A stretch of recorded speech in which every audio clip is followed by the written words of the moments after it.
चलिए दोस्तों, स्वागत है आपका मेरे YouTube channel general English by Somesh में। ये आपका YouTube channel general English by Somesh. Uses of the part 2। आज का टॉपिक होने वाला है uses of the part 2। Part 1 जिन लोगों ने नहीं देखा वो इस वीडियो के डिस्क्रिप्शन में है, आप वहां से जाकर पार्ट 1 देख लीजिए। हालांकि गैप हो गया थोड़ा सा, पार्ट 1 और पार्ट 2 में थोड़ा ज़्यादा लंबा गैप हो गया। ऐसे मेरा कोशिश ये रहता है कि हम 2 दिन या 3 दिन के गैप पे ही वीडियो डाल दें, परंतु ऐसा नहीं हो सका। तो चलिए फिर भी कोई बात नहीं, स्टार्ट करते हैं। यदि वीडियो पसंद आए लाइक कीजिए, शेयर कीजिए और चैनल को सब्सक्राइब कीजिए। तो चलिए स्टार्ट करते हैं। तो चलिए यूजेस ऑफ द पार्ट 2, ठीक है। इसका यूज़ देखते हैं कि करके हम लोग इसको एक्सप्लेन करेंगे। ये सभी पॉइंट मैंने पहले नोट कर दिया है ताकि इसको एक्सप्लेन करने में आसानी हो। तो कॉमन नाउन के पहले एक प्रकार का भाव या फीलिंग बताने के लिए किसी भी कॉमन नाउन के पहले यदि हम द का प्रयोग करें और उसको सेंटेंस में इस तरह से यूज़ करें कि हम उसको बताना चाह रहे हो कि मेरे अंदर का फीलिंग या मेरे अंदर का भाई या मेरे अंदर का पिता या उसके अंदर की माँ, इस तरह के कंडीशन में हम लोग उस कॉमन नाउन के पहले द का प्रयोग करते हैं। तो चलिए देखते हैं। जैसे the mother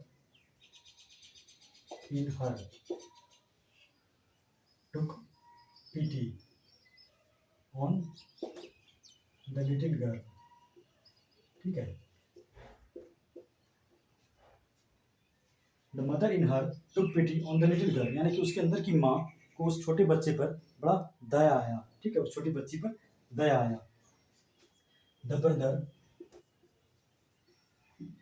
in me felt cheated, ठीक है। The brother in me felt cheated, मेरे अंदर का भाई को ऐसा लगा कि मुझे ठग लिया गया, ठीक है। The brother in me felt cheated. तो इस तरह से हम लोग यूज कर सकते हैं किसी भी कॉमन नाउन के पहले द लगा करके उसके इनर फीलिंग को बताने के लिए। जैसे कि the artist in me was very much pleased, मेरे अंदर का जो आर्टिस्ट है वो बहुत ही खुश हुआ, ठीक है। द पोएट इन हीम, उसके अंदर का कवि, जैसे बोल सकते हैं व्हेन ही स्टडीज द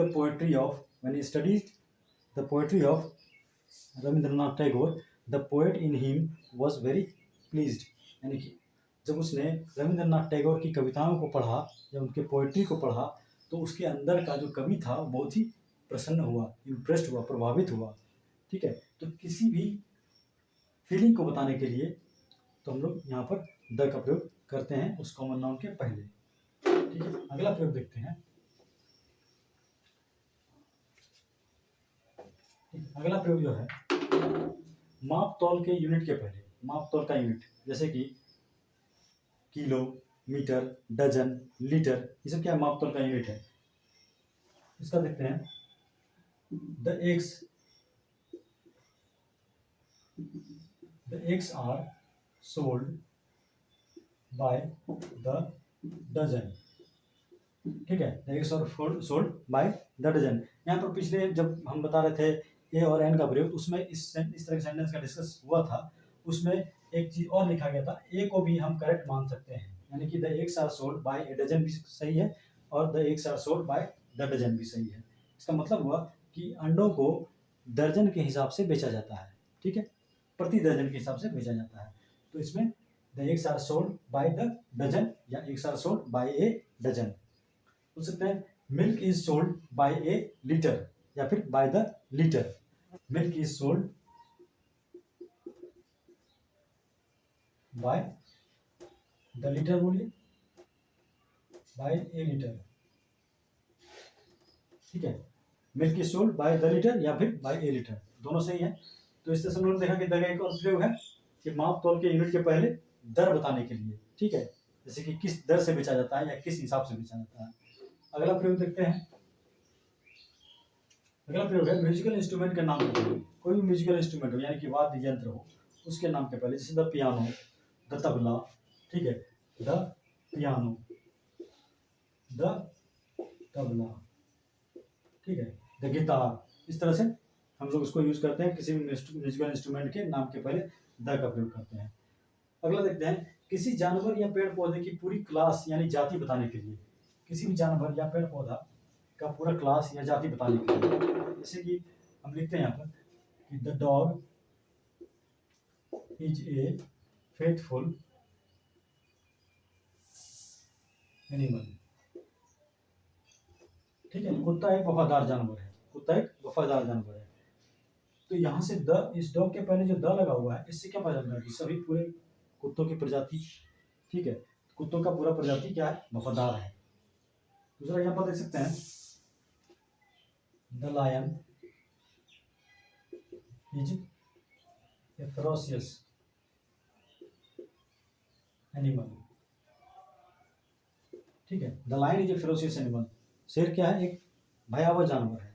तो यहाँ पर शेर जाति का पता चल रहा है, शेर का पूरा जाति उसका भयावह है।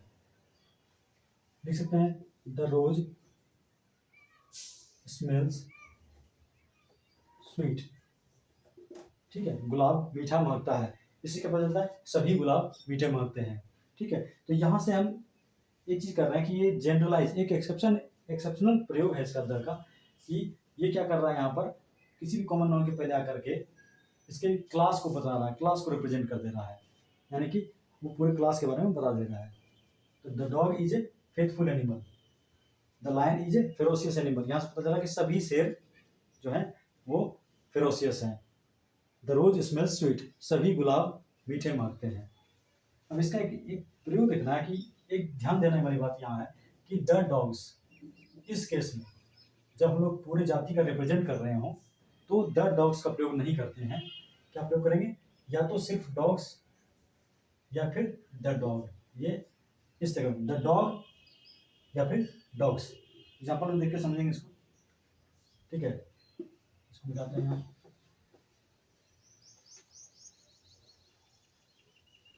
जैसे देखिए, पहला सेंटेंस हम लोग लिखा था the dog is a faithful animal. इसे लिखते हैं, the dog is a faithful animal.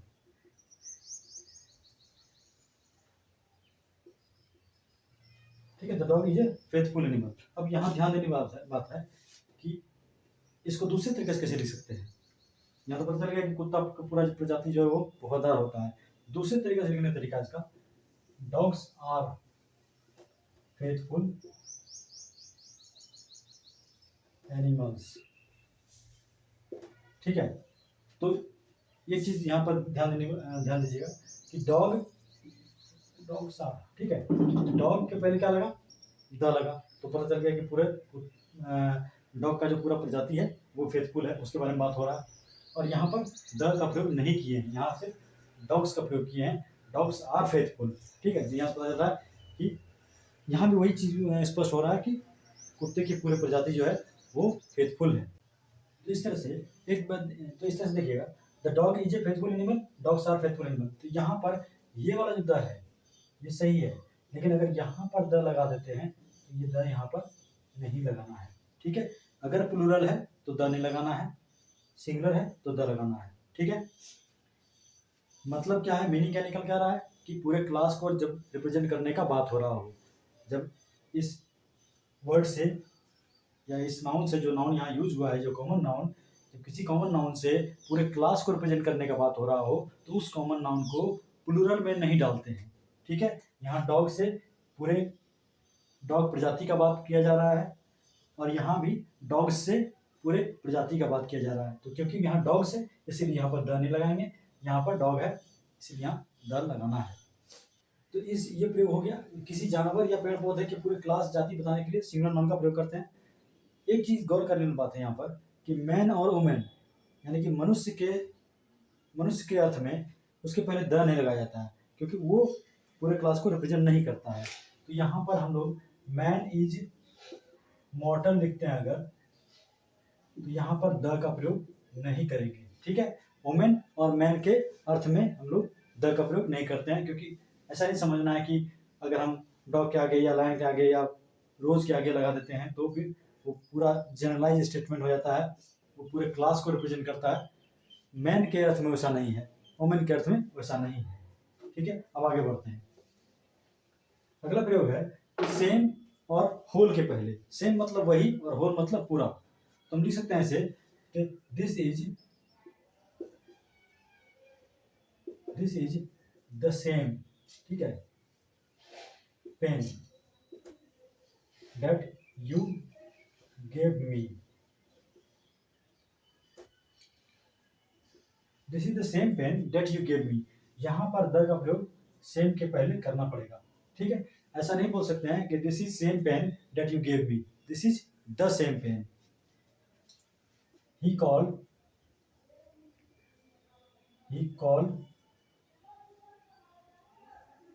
The whole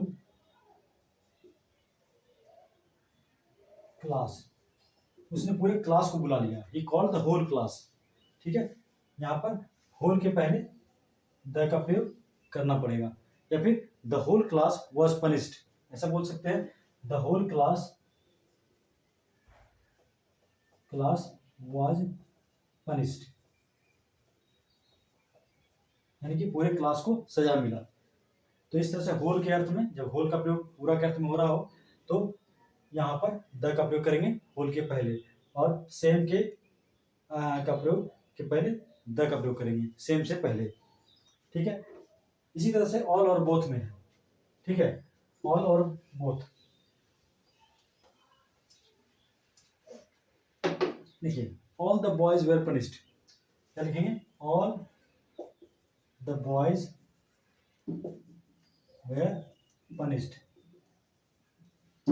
all the boys, ये जो द है ये क्या बता रहा है, इस बॉयज के पहले आया हुआ है, इसी नियम के अनुसार कि ऑल और बोथ के बाद प्लूरल नाउन से पहले द का प्रयोग होता है, यानी कि ऑल के बाद यदि कोई प्लूरल नाउन आए तो उससे पहले द का प्रयोग करेंगे। बोथ द ब्रदर्स, ठीक है, both the brothers attended the party, ठीक है, both the brothers attended the party. तो यहाँ पर देखना है बोथ के बाद ब्रदर्स आया हुआ है और उसके पहले द का प्रयोग करना पड़ेगा, ठीक है। तो इस अर्थ में हम लोग ऑल और बोथ के बाद प्लूरल नाउन आने के प्लूरल नाउन आने के कारण उसके पहले द का प्रयोग करते हैं, ठीक है। अगला प्रयोग देखते हैं पॉलिटिकल पार्टीज का, ठीक है। तो पॉलिटिकल पार्टीज में जैसे लिख सकते हैं the BJP, the Congress, the RJD, ऐसे लिख सकते हैं द बीजेपी, ठीक है, द आरजेडी, द कांग्रेस, ठीक है, इसमें लिख सकते हैं। अगला प्रयोग देखते हैं वंश, किसी डायनेस्टी के नाम के पहले, जैसे कि मौर्य डायनेस्टी या गुप्त डायनेस्टी, ठीक है, ऐसे लिख सकते हैं द गुप्त डायनेस्टी, ठीक है, the Maurya dynasty, Maurya dynasty, Maurya dynasty हो गया। उसी तरह से एम्पायर के अर्थ में the Gupta empire, the Mauryan empire, दोनों रख सकते हैं, एम्पायर के पहले भी द का प्रयोग करेंगे और डायनेस्टी के पहले भी द का प्रयोग करेंगे। तो मौर्यन एम्पायर, गुप्ता एम्पायर, युद्ध, वार, यानी कि कोई वर्ल्ड वार, जैसे कि the world war, the world war first, the world war second, the Indo China war, ठीक है, the Indo China war, the Indo China war, the Indo पाक वार। अभी जो युद्ध चल रहा है रसिया और यूक्रेन के बीच में उसको कहेंगे the Russo Ukrainian war, the Russo Ukrainian war, the Russia and Ukraine war नहीं, द रूसो यूक्रेनियन वार। तो इस तरह से हम लोग यहाँ पर लगा सकते हैं वार के पहले द। बैटल, बैटल जैसे कि बैटल ऑफ पानीपत बोल सकते हैं, battle of the battle of Panipat, ठीक है, the battle of Plassey, the battle of Plassey बोल सकते हैं, इस तरह बैटल ऑफ पलासी, ठीक है, द बैटल ऑफ पलासी बोलिए।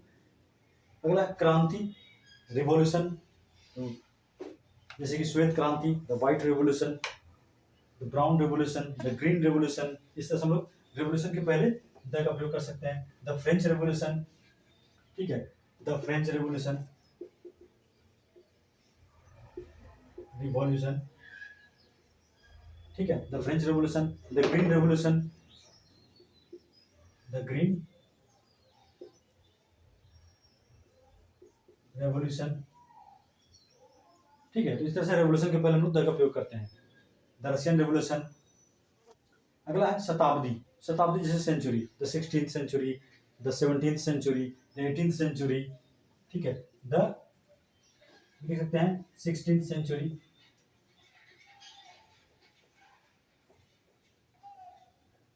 The 18th century, the 17th century. इस तरह से सेंचुरी के पहले द का प्रयोग करते हैं। ठीक है, आगे का प्रयोग देखते हैं।